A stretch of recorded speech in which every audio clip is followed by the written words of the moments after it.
ఈ అమ్మాయికి పెళ్లి అయిన సంవత్సరానికే తన భర్త మంచం మీద పడతాడు. ఈ అమ్మాయి చూస్తేనేమో వయసులో ఉంటుంది. ఈ అమ్మాయికి కావాల్సిన సుఖాలన్నీ తన భర్త ఇవ్వలేకపోతాడు. అందువలన ఈ అమ్మాయి వేరే మొగాన్ని చూసుకుంటుంది. ఆ ఊర్లోకి వచ్చిన ఒక డాక్టర్‌తో ఈ అమ్మాయి అఫైర్ పెట్టుకుంటుంది. చివరికి ఈమె జీవితం ఏం జరిగింది అనేదే ఈ మూవీ స్టోరీ. మూవీ చాలా ఇంట్రెస్టింగ్‌గా, చాలా ఎమోషనల్‌గా ఉంటుంది. ఎక్కడ స్కిప్ చేయకుండా ఎండింగ్ వరకు చూడండి. ఇక మూవీ స్టోరీలోకెళ్ళిపోతే మూవీ స్టార్టింగ్ సీన్‌లో మనకి మాయాని చూపిస్తారు. ఈమె ఉండే విలేజ్ చాలా అందంగా ఉంటుంది. అందువలన ఆ చుట్టుపక్కల ఉండే టూరిస్టులందరూని ఆ విలేజ్ ని చూడటానికి వస్తూ ఉంటారు. ఈ ఊర్లోని మాయ చాలా అందమైన అమ్మాయి. అయితే ఈమె ఆ ఊర్లో ఉన్న వాళ్ళ బట్టలన్నిటిని సేకరించి వాటిని ఉతికి డబ్బులు సంపాదిస్తూ ఉంటుంది. అలాగే ఒకరోజు ఈమె నది దగ్గర కూర్చుని బట్టలు ఉతుకుతూ ఉండగాని ఒక జంట ఈమెని క్యాంపింగ్ స్పాట్ కి వెళ్లే దారి ఎటు అని అడుగుతారు. ఈ అమ్మాయి కూడా దారి చెప్తుంది. అయితే ఆ జంట చూడటానికి చాలా విచిత్రంగా ఉంటారు. వ్యూని ఎంజాయ్ చేయడానికి వాళ్ళు రాలేదు.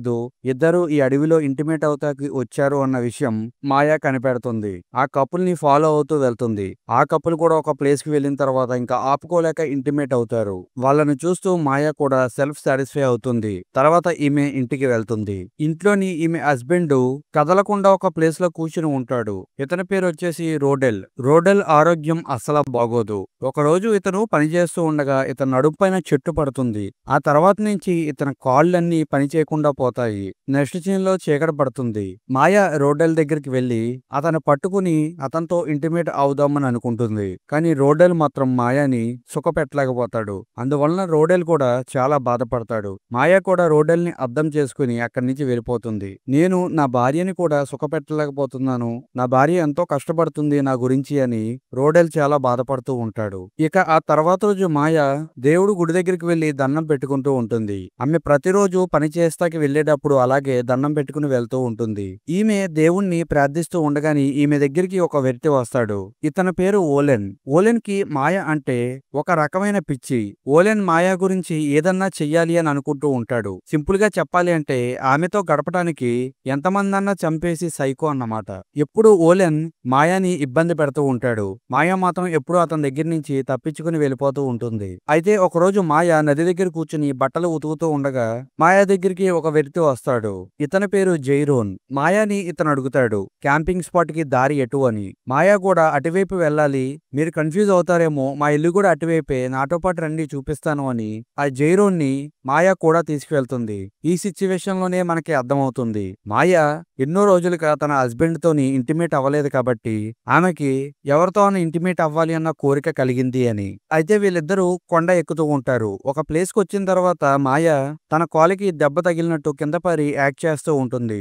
నిజానికి జైరోన్ వచ్చేసి ఒక డాక్టర్. నేను డాక్టర్ని, ఏం జరిగిందో చూస్తాను ఆగండి అని అంటాడు. ఈ సమయంలోనే మాయా జైరోన్ దగ్గరికి వెళ్తుంది. ఒకవైపు జైరోన్ కూడా మాయా నచ్చుతుంది. ఎందుకంటే మాయా చాలా అందంగా ఉంటుంది కాబట్టి. ఇక ఈ సిచ్యువేషన్ లో వీళ్ళిద్దరిని ఎవరు ఆపలేకపోతారు. వీళ్ళిద్దరూ అదే ప్లేస్ లో ఇంటిమేట్ అవుతారు. తర్వాత రోజు మాయా నది దగ్గర కూర్చుని బట్టలు ఉతుకుతూ ఉండగా ఆ ప్లేస్ కి ఓలెన్ వచ్చి, నువ్వు ఇంత అందంగా ఎలా ఉంటావు, నిన్ను ఏదో రోజు నేను సొంతం చేసుకుంటాను చూడు, కావాలి అంటే మీ హస్బెండ్ ని చంపేసన్నా నిన్ను నేను అనుభవిస్తాను అని ఆమెని చాలా మాటలు అంటూ ఆమెను ఇబ్బంది పెడుతూ ఉంటాడు. మాయా తరపున ఎవరన్నా మాట్లాడతాడు అంటే ఆమెకు ఉన్న ఏకైక హస్బెండ్ నడవలేక మూలపడి ఉంటాడు. అందుకు మాయా అతన్ని ఇంకా ఏమీ అనదు. ఇంకొక వైపు ఇంట్లో చూసుకుంటే రోడెల్ చాలా బాధపడుతూ ఉంటాడు. నా భార్య ఎంతో కష్టపడుతుంది డబ్బు కోసం, నాకు సాయం చేస్తుంది, అలాగే బయటికి వెళ్లి పని కూడా చేస్తుంది, నాకు ఎందుకు ఈ జీవితాన్ని ఇచ్చావని ఎప్పుడు దేవుణ్ణి ప్రార్థిస్తూ బాధపడుతూనే ఉంటాడు. తర్వాత సీన్ లోని మాయా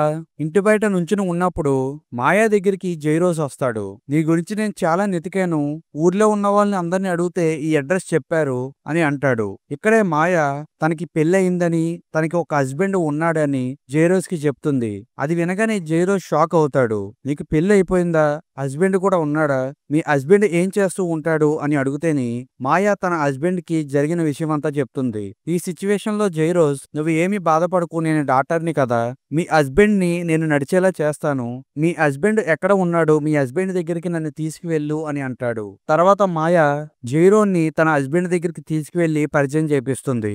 ఊర్లో ఉన్న వాళ్ళు ఎవరో నీకు జరిగిన సిచ్యువేషన్ గురించి చెప్పారు అంట, అందుకే ఈ డాక్టర్ నిన్ను చూడడానికి ఇక్కడికి వచ్చాడు అని మాయా తన హస్బెండ్ తో చెప్తుంది. జైరోన్ కూడా రోడెల్ రిపోర్ట్స్ అన్ని చూస్తాడు. మీకున్న ప్రాబ్లం ని నేను నయం చేయగలను, ఈ రోజు నుంచే నేను ట్రీట్మెంట్ ని స్టార్ట్ చేస్తాను అని రోడెల్ కాల్ ని చెక్ చేస్తాడు.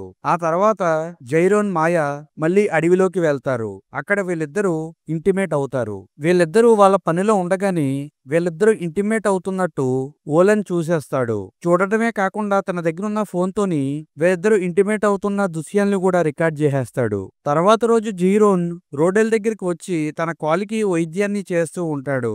రోడెల్ ఏమో ఆ నొప్పిని భరించలేక కళ్ళు మూసుకుని ఉంటే ఇంకొక వైపు మాయా మాత్రం జైరోన్ ని రెచ్చగొడుతూనే ఉంటుంది.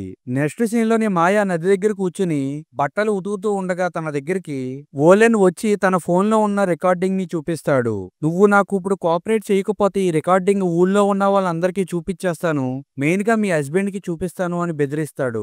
ఈ సిచ్యువేషన్ లో మాయా ఇంకా ఏమీ చేయలేక ఓలెన్ కి లొంగిపోతుంది. అయితే ఆ తర్వాత రోజు నుంచి జైరోన్ చేసే వైద్యం రోడెల్ కి పడుతూ ఉంటుంది. రోడెల్ లిగిచి నడవటం మొదలు పెడతాడు. స్లోగా ఒక్కొక్క అడుగు వేస్తూ ఉంటాడు. మాయా కూడా చాలా ఆనందపడుతూ ఉంటుంది. తర్వాత రోడెల్ జైరోన్ కి థ్యాంక్స్ చెప్తాడు. మీరు నాకు ఎంతో సాయం చేస్తున్నారు అని అంటాడు. తర్వాత రోడెల్ ఇంటిలోకి నడుచుకుని వెళ్ళిపోతాడు. అయితే బయట మాయా జైరోన్ కి థ్యాంక్స్ చెప్తూ ఉంటుంది. అయితే ఈ సిచ్యువేషన్ లో వీళ్ళిద్దరూ అదే ప్లేస్ లో రోడెల్ ఇంటి ముందే ఇంటిమేట్ అవుతారు. ఆ రోజు నైట్ నుంచి రోడెల్ ఏదో బాధతో కుమిలిపోతూ ఉంటాడు. మాయాని అడుగుదామని అనుకుంటూ ఉంటాడు గాని అడగలేకపోతాడు. నెక్స్ట్ డేకి రోడెల్ ఫుల్గా నడవడం మొదలు పెట్టేస్తాడు. ఆల్మోస్ట్ 90% దాకా బాగా నడుస్తూ ఉంటాడు. ఈ సిచ్యువేషన్ లో మాయా చాలా ఆనందపడుతూ ఉంటుంది కానీ రోడెల్ కి మాత్రం అసలు ఆనందమే ఉండదు. తన మొహంలోని బాధ చాలా క్లారిటీగా కనిపిస్తూ ఉంటుంది. ఇక ఆ రోజు నైట్ జైరోన్ మాయా క్యాంపింగ్ ప్లేస్ లో కూర్చుని డ్రింక్స్ తాగుతూ ఎంజాయ్ చేస్తూ ఉంటారు.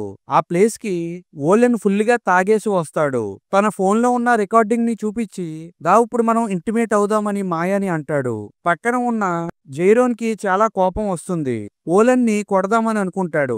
కానీ ఓలెన్ తన జేబులోంచి గన్నని తీసి నువ్వు పక్కకి వెళ్ళు లేకపోతే నేను కాల్చి చంపేస్తాను అని ఆ గన్నని జైరోన్ కి ఏం చేసి ఓలెన్ మాయాతో ఇంటిమేట్ అవుతాడు. కరెక్ట్ గా అదే సమయంలో ఆ ప్లేస్ కి రోడెల్ వస్తాడు. రోడెల్ ఒక కర్రతోని ఓలెన్ తలపైన కొట్టి అతన్ని అక్కడికక్కడే చంపేస్తాడు. తర్వాత రోడెన్ వీళ్ళిద్దరితోని అంటాడు, మీ ఇద్దరి గురించి నాకు తెలుసు. మీరిద్దరూ మా ఇంటి ముందు ఇంటిమేట్ అయినప్పుడు నేను చూశాను. నేను మాయాని ఏమీ అనలేకపోయాను. ఎందుకు అంటే ఆమెని నేను చాలా బాధ పెట్టాను. పెళ్లి అయిన సంవత్సరానికి నేను పక్కన పడిపోతే నన్ను కంటికి రెప్పలాగా చూసుకుంది. ఆమెని నేను ఏమీ అనలేను అని చెప్తాడు. తర్వాత సీన్ లోని జైరోన్ వీళ్ళిద్దరి దగ్గరికి వస్తాడు. నేను చేసిన దానికి నన్ను క్షమించండి, నేను చాలా తప్పు చేశాను అని రోడెన్ కి సారీ చెప్తాడు. జైరోన్ చాలా బాధతోని అక్కడి నుంచి వెళ్ళిపోతూ ఉంటాడు. అప్పుడు రోడెల్ జైరోన్ ని వెనక్కి పిలిచి మీరు చేసిన దానికి చాలా థ్యాంక్స్. మంచం పైన ఉన్న నన్ను లేచి నడిచేలాగా చేశారు. అందుకు నేను ఈ థ్యాంక్స్ మీకు చెప్తున్నాను. కానీ ఇక మీరు ఇక్కడికి ఎప్పుడూ రాకండి, నాకు ఎప్పుడూ కనిపించకండి అని చెప్తాడు. జైరోన్ కూడా బాధపడుతూ అక్కడి నుంచి వెళ్ళిపోతాడు. ఒకవైపు మాయా ఏమో తన హస్బెండ్ ఎంత మంచివాడో తెలుసుకుంటుంది. తన చేసిన తప్పుకి వేరేవాడైతే అక్కడికక్కడే చంపేద్దుడు. కానీ తన హస్బెండ్ తన బాధని తన మనసుని అర్థం చేసుకున్నాడు కాబట్టి మాయా కూడా ఇంకా ఏమీ మాట్లాడకుండా తన హస్బెండ్ ని పట్టుకుని సారీ అని చెప్తుంది. ఇక ఈ సీన్ తోనే ఈ మూవీ ఎండ్ అయిపోతుంది. ఫ్రెండ్స్, ఈ మూవీలోని ఒక మంచి మెసేజ్ ఉంది. అది మీకు అర్థం అవుతే కమెంట్ సెక్షన్ లో చెప్పండి. అలాగే నా ఎక్స్ప్లెనేషన్ మీకు నచ్చినట్లయితే ఈ వీడియోని లైక్ చేసి మన ఛానల్ ని సబ్స్క్రైబ్ చేసుకుని మీ సపోర్టింగ్ ని మన ఛానల్ పై చూపిస్తూ ఉండండి.